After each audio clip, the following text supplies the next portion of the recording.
For the third straight week, the stock market is opening up positive on a Monday morning, as we now have our third vaccine and 2 therapeutics approved by the FDA for coronavirus treatment. In this week's video, we'll cover the news and returns from last week, as well as give you up-to-date information on what's going on with the election.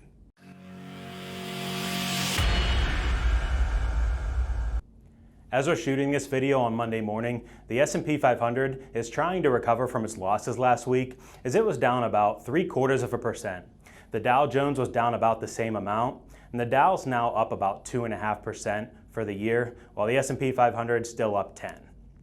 Now also last week, the NASDAQ was barely positive, up about 0.2, still holding on to 30+% return year to date. And lastly, but probably most importantly, is the Russell 2000. And the small and mid-cap companies were up over 2% last week. And now the Russell 2000 up 7% year to date. And it's hard to imagine that these companies in the Russell 2000 are up 7% year to date, as just a few weeks ago, the Russell 2000 was down double digits. If you've been watching our videos, you've heard me talk about a potential rotation in the markets over the past few weeks. So I want to spend a little bit of time looking over some key figures as to what has happened in the market before the first coronavirus vaccine news came out on November 9th, and then what's happened in the markets after this news came out on November 9th. Before the first coronavirus vaccine announcement came out on 11/9, the technology sector clearly led the way, up about 34% for the year.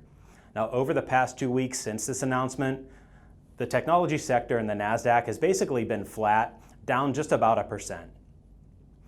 Now, 2 of the sectors that have been hit the hardest during the pandemic has been financials and energy, as financials were down about 17% and energy down about 50%.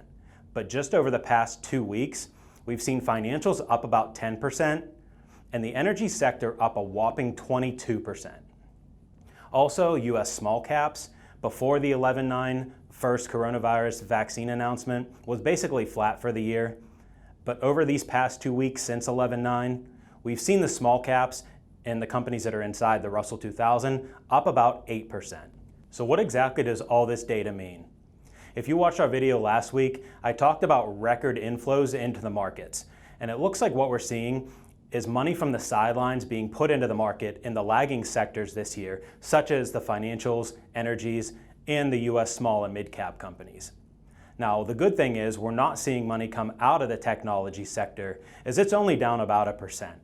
Before I get into the election news, I wanted to cover 2 quick topics. The first being unemployment, and the second is what's going on with COVID-19. And the news from last week about unemployment was that the unemployment numbers were up for the first time in 5 weeks. Now, as states continue to lock down over the next couple weeks, we probably will see unemployment continue to rise. And specifically, we're looking at California, New York, Illinois, and Michigan.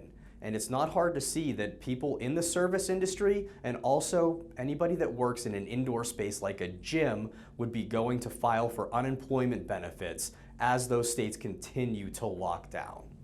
And now let's talk about the great news that we've had over the past week about COVID-19. Well, we now have our third vaccine approved with a 90% effective rate. And it looks like Texas is going to be the first state to roll out vaccines within the next couple weeks. And also, we have 2 drugs that were rushed through the FDA and approved for use. The first being a later stage COVID-19 drug that will help you if you're on oxygen. And the second being the antibody drug that President Trump received while he was at Walter Reed Hospital. Now let's move and talk about the election, as there's a couple different lawsuits that were either filed or rescinded last week. And let's start in Pennsylvania, where Rudy Giuliani lost his case last week, but we just received word today that he has appealed to the Third Circuit Court, and that appeal was accepted. So they should be hearing that case this week. So all things are going according to plan because they weren't figuring on winning in federal court. They figured they had a better shot at either the Circuit Court or hopefully getting that case to the Supreme Court.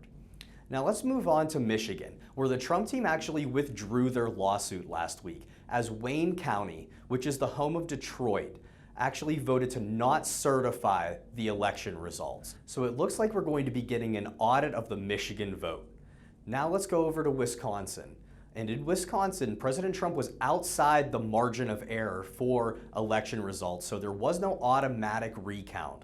But President Trump could pay to have a recount done, which he did so. He wired $3 million to 2 different counties in Wisconsin to do a full audit and recount.